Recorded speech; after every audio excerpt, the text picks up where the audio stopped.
안녕하세요. 초등교사 헤라쌤입니다. 제가 교대를 다닐 때 제 아이가 초등학생이었어요. 교대를 다니면서 학교 생활이 매일 기쁜 것만은 아니었지만 동기들도 착하고 또 교생 실습에서 오는 기쁨, 또 이제 미래에 대한 안정감 이런 것들이 우리 딸도 교사가 되면 좋겠구나라는 생각을 좀 했었어요. 왜 아이가 원치 않아도 부모님이 교대 가라는 말 많이 하시잖아요. 저도 그러고 싶은 생각이 들었고 제 동기들도 그래서 교대에 왔다는 친구들도 꽤 있었어요. 그런데 막상 교사가 되니까 이게 딸이 원한다면 적극 추천하겠지만 이렇게 원치 않는다면 안정적이라는 이유 등으로 억지로 강요할 수는 없을 것 같은 생각이 들어요. 스스로 원해서 된 것이 아니라면 제가 지금부터 말씀드리는 이 몇 가지 단점들을 극복하기 힘들 수도 있어요. 교대를 준비하시는 분들, 교사라는 직업에 관심이 있는 분들 발견한 것을 몇 가지 알려드릴게요. 제가 초등학교 교사 되면서 제일 힘들었던 것 중에 하나는 화장실을 가기가 너무 힘들다는 거예요. 수업 시간은 당연한 거고 쉬는 시간까지요. 제가 화장실을 갈 수 있는 사람이라는 걸 좀 까먹어요. 그냥 화장실 갈 시간도 없나? 근데 쉬는 시간에 가면 되지. 이런 생각 하실 텐데, 수업 다 끝나면 쉬는 시간 되면 학생들이 우르르 몰려옵니다.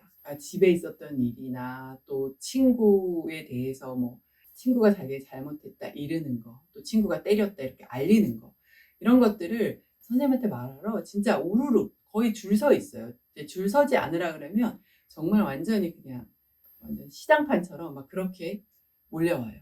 그리고 나서 그러면 이제 그거를 이렇게 하나하나 응대하다 보면 10분이 굉장히 짧아요. 10분이 전부 쉬는 시간도 아닌 게 한 5분에서 7분이 지나면 다음 시간을 준비시켜야 되잖아요. 그래서 이 제 모든 에너지가 아이들에게 들어가서 제가 화장실 갈 시간조차 못 내는 게 첫 번째 단점이에요. 가뭄에 콩나듯 전담 시간이 있어요. 제가 4학년 담임인데 지금 한 3시간 정도 있거든요. 이것도 1, 2학년 담임일 경우에는 없을 수도 있어요. 이게 좀 저는 단점이 아닌가 싶었어요. 두 번째, 성취 욕구를 느끼기가 힘들어요. 학습지도, 생활지도, 인성지도 이러는 것들이 눈에 드러나게 뭔가 나에게 성취를 주거나 이러진 않아요. 이러긴 힘들어요. 학습도 굉장히 이제 천천히 변화하는 거잖아요. 그럼 제가 설명했을 때, 이러는 그런 깨달음의 소리 정도?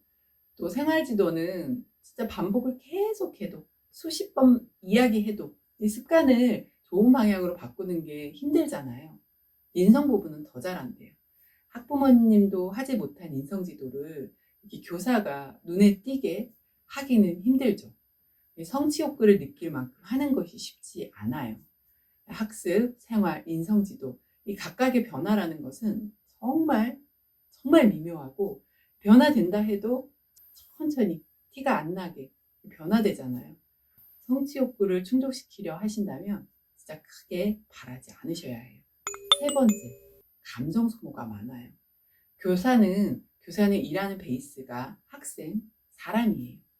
아이들과 함께 하는 것이 일종의 감정 노동이 많은 부분을 차지하는데 이것도 단점이라고 할 수 있을 것 같아요. 사람 대하는 직업이 제일 힘들다.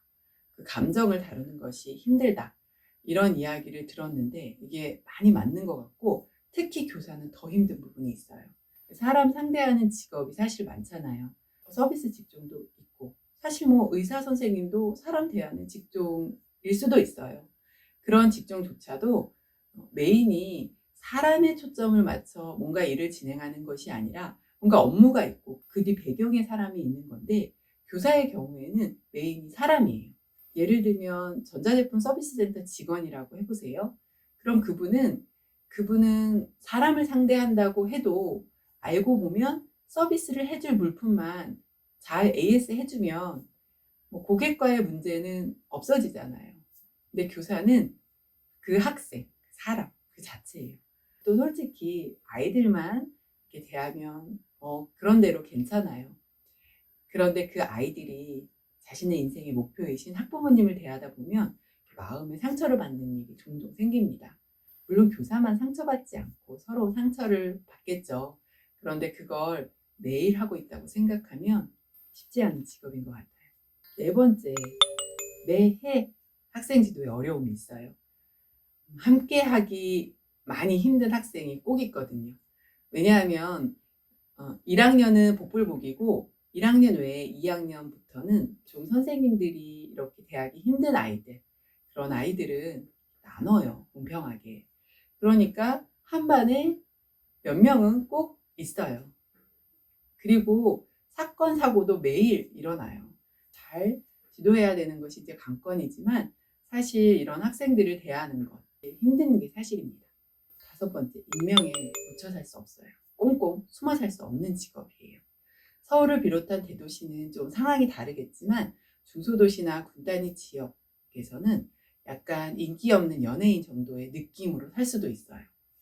주위 분들이 알아보셔서 약간 뭐든 조심해야 해요. 마트를 가도 만난 적도 있고 또 심지어 학교 가까운 데 사셔서 목욕탕을 애용하신다면 거기서 만날 수도 있어요. 담임이 아닐 경우도 사실 저는 그쪽을 모르는데 학생은 저를 알아보는 경우도 있었어요.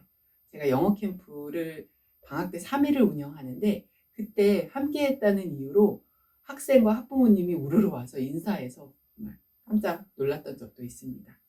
6번째는 매너리즘에 빠질 수 있고 또 지루하게 느껴질 수도 있을 것 같아요.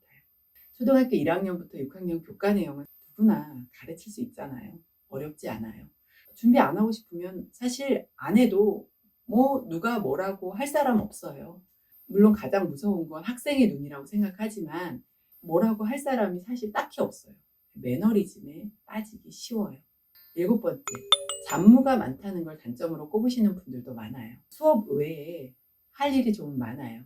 제가 지금 말씀드리는 몇 가지들은 잡무라고 할 수 없고 학생 교육에 반드시 필요한 것이지만 예를 들면 뭐 교육과정 수립, 연간 시간표, 기초 시간표 작성, 과제 확인, 교과서 검사, 또 단원 평가, 수행 평가 제작하고 또 채점하고 또 생기부를 작성해야 되고 그 외에 뭐 현장 체험 학습, 생존 수영, 또 반별 스포츠 클럽, 동아리 지도, 그리고 주간 학습 안내 이런 거 작성하고 출결서를 정리 등 수업 외에 학생과 관련해서 해야 하는 것들이 꽤 있어요. 그리고 이런 거 외에도 회의나 연수, 뭐 공람 확인, 메시지 확인, 또 교실도 꾸미고 또 청소도 해야 되고 학교 규모에 따라 다르겠지만 업무는 누구에게나 주어지고요. 업무라고 한다면 저를 예를 들면 저는 지금 영어와 다문화인데 관련 업무도 많아요. 수업만 하는 게 아니라는 걸 아시겠죠?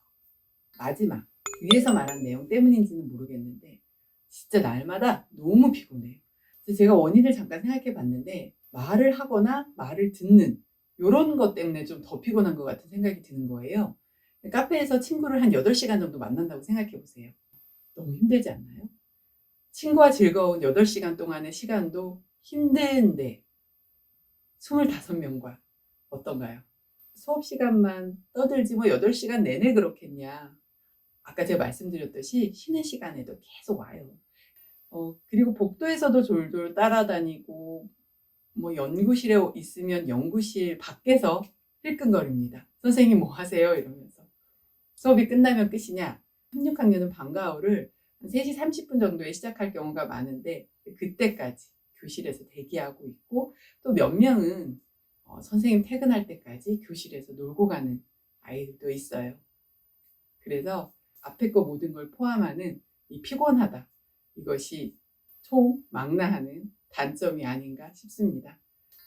또 뭐가 있을까? 분명히 더 있을 텐데요. 제가 더 찾으면 다음에 또 영상을 한 번 더 마련하겠습니다. 그러나 저는 이 모든 단점이 있더라도 교사 생활을 이어갈 것 같고 나름 괜찮습니다. 감사합니다.